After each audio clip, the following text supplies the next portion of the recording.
Breaking news में एक बड़ी खबर आ रही है। मोरक्को के अंदर इजराइल को लेकर इतना बड़ा बवाल हुआ है कि पूरी सरकार हिल गई है। मोरक्को एक ऐसा देश है जिसने इजराइल के साथ नॉर्मलाइजेशन किया हुआ है। मोरक्को के लोग इतना ज्यादा गुस्से में हैं कि पिछले कई महीनों से, लगभग जब से जंग चल रही है तब से मोरक्को के लिए एक जबरदस्त प्रदर्शन कर रहे हैं, जिसके बाद अब मोरक्को की सरकार ही पूरी तरह से हिल कर रह गई है। मोरक्को के 5000 लोगों ने एक एग्रीमेंट साइन किया है, एक पेशकश साइन की है, और मोरक्को के कानून के मुताबिक अगर 5000 लोग एक एप्लीकेशन पर साइन करें तो सरकार को उसको सुनना पड़ेगा, मानना पड़ेगा। तो जिसके मुताबिक अब मोरक्कन लोगों ने यह मांग करी है उस एप्लीकेशन में कि हमारे देश की सरकार इजराइल के साथ नॉर्मलाइजेशन को ख़त्म कर दे।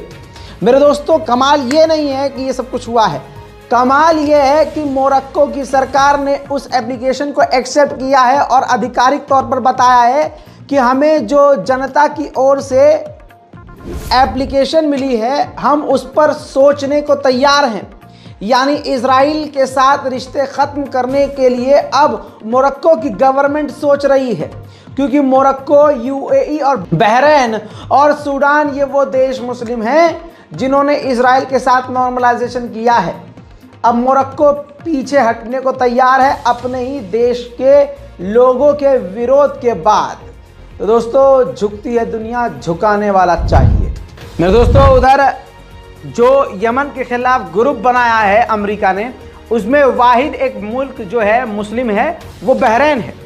तो बहरीन, अमेरिका के विदेश मंत्री जब एंटोनी ब्लिंकन पहुंचे तो बहरीन की सरकार ने, वहां के अमीर ने हौथीज की निंदा की और साथ में ये भी कहा कि गाजा के अंदर जो हमले हो रहे हैं उसको बंद करवाइए, सीजफायर करवाइए और जंग को ख़त्म करवाइए। इजराइल का मिलिट्री चीफ गाजा पहुंचा और अपने सैनिकों को चढ़ाते हुए कहा कि लेबनान के अंदर कोई ऐसा गांव नहीं है, जगह नहीं है, शहर नहीं है जहां हम और तुम यानी हम सैनिक घुस नहीं सकते।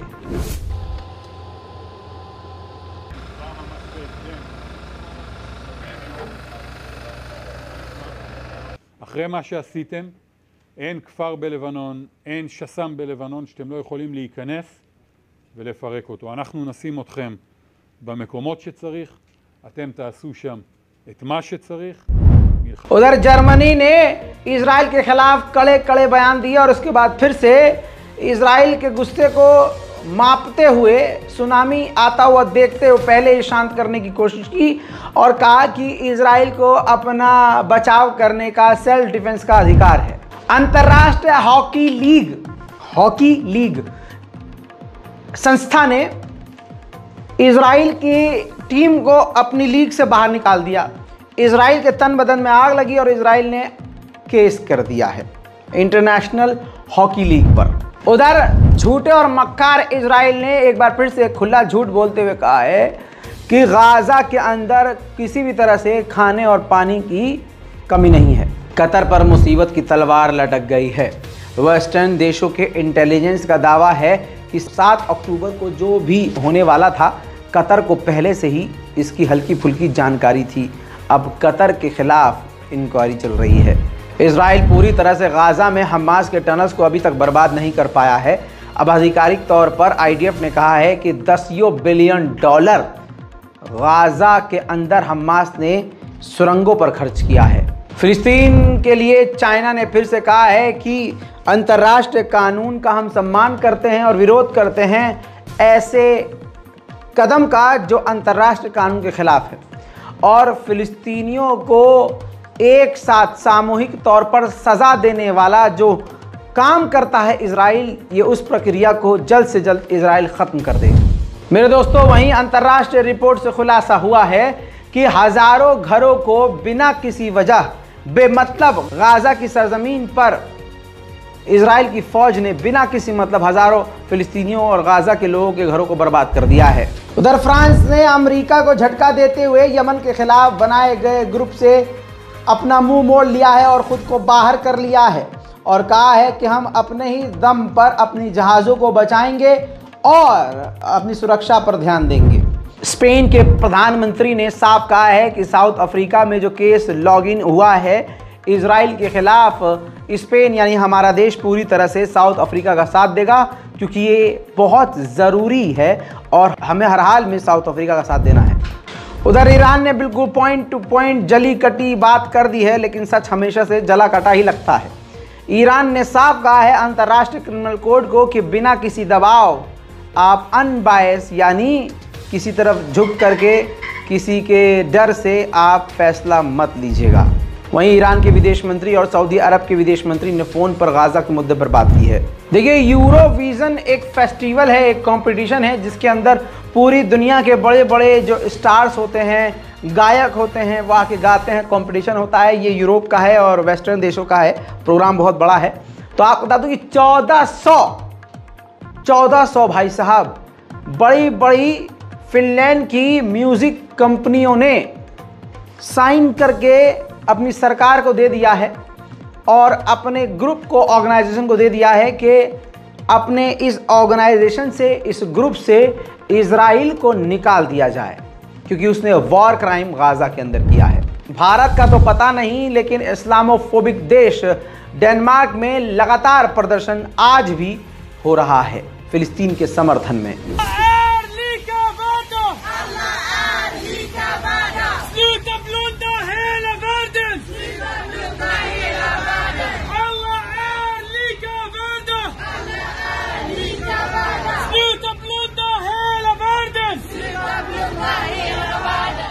Det er skuffende, at den danske regering ikke bruger deres indflydelse til det mindste at forsøge at få en våbenhvile i stand. Her i landet og i vores by bor palæstinensere, der enten selv er flygtet eller er efterkommere af flygtninge. Prisen for dem har været høj. Mange har PTSD, og det giver dybe ar i generationer. Ingen går Israel का एक व्यक्ति जिसका बेटा Israel की फौज में है और गाज़ा में कत्लेआम मचा रहा है, उधर इसका बाप, इजरायली सैनिक का बाप, इजरायलियों को भड़का रहा है रैली के दौरान और कह रहा है कि फिलिस्तीनियों को मिटा देना चाहिए और चिंता मत करो, ये ज़रूर होगा, हम उनको एक दिन ज़रूर मिटाएंगे। देखिए, सुनिए। צבא, סיור, מלוכלך בצבע, אני בוכה, אני אומר לכם. הערבים למדו שכדי לתקוע את הג'יפ הזה מבחינה מבצעית, אתה לא צריך יותר משקית סנדוויץ' עם צבע. תזרוק אותה על הג'יפ, תנסה לפגוע בשמשה הקדמית, ואז הכל נמרח בצבע, הנהג באופן אוטומטי מפעיל את המגבים ומחמיר את הבעיה, והג'יפ לא יכול לנסוע. מה לעשות, הערבים לא תמיד פוגעים בשמשה הקדמית, אז הג'יפים שלנו מלוכלכים בצבע שהערבים זרקו. זה פגיעה בכבוד הלאומי שלנו. על זה היה צריך לצאת למלחמה. לא על ירי, זה ברור, על שקית צבע אחת. היה צריך למחוק את הכפר הזה. להרוג שם מאות אנשים, כדי שילמדו שלא להתעסק איתנו. मेरे दोस्तों, गज़ा की सरकार ने कहा है कि हर 7 मिनट में एक बच्चा गाज़ा के अंदर इजराइल के द्वारा कत्ल किया जा रहा है। वहीं जिस मुद्दे को हमेशा मैं आपको हाईलाइट कर रहा हूं और आप भूल रहे हैं, हमारा ध्यान पूरी तरह से गाज़ा पर है।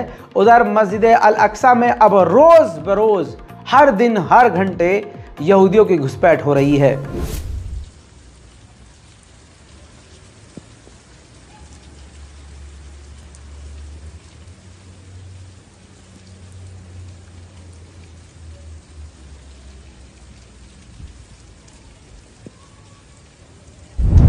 मेरे दोस्तों, लेबनान के हिजबुल्लाह के लिए एक डराने वाली खबर है। रिपोर्ट से खुलासा हुआ है कि इजराइल के लोग लेबनान की मिलिट्री के कपड़े पहनकर हिजबुल्लाह के आसपास घुस जाते हैं, उनके सैनिकों में घुल मिल जाते हैं और हिजबुल्लाह की जानकारी इस तरह से इकट्ठा करते हैं। मेरे दोस्तों, आखिर में बड़ी दर्दनाक खबर दूंगा। 380 मस्जिदों को इजराइल गज़ा के अंदर इन 3 महीनों में शहीद कर चुका है और इन 300 में से एक मस्जिद ऐसी है, माफ़ कीजिएगा, ऐसी थी जो 1000 साल पुरानी थी। हस्बी अल्लाह व निअमल वकील। उम्मीद करता हूं कि कम से कम इतनी जानकारी के बाद, सटीक जानकारी के बाद, हमारी इतनी मेहनतों के बाद आप हमारे चैनल को सब्सक्राइब कर चुके होंगे और इस वीडियो को भी लाइक करेंगे और इस वीडियो को सोशल मीडिया के ज़रिए अपने तमाम चाहने वालों तक, उम्मत मुस्लिमा तक, सच पसंद करने वाले लोगों तक पहुंचाने में हमारी मदद करेंगे। जय हिंद।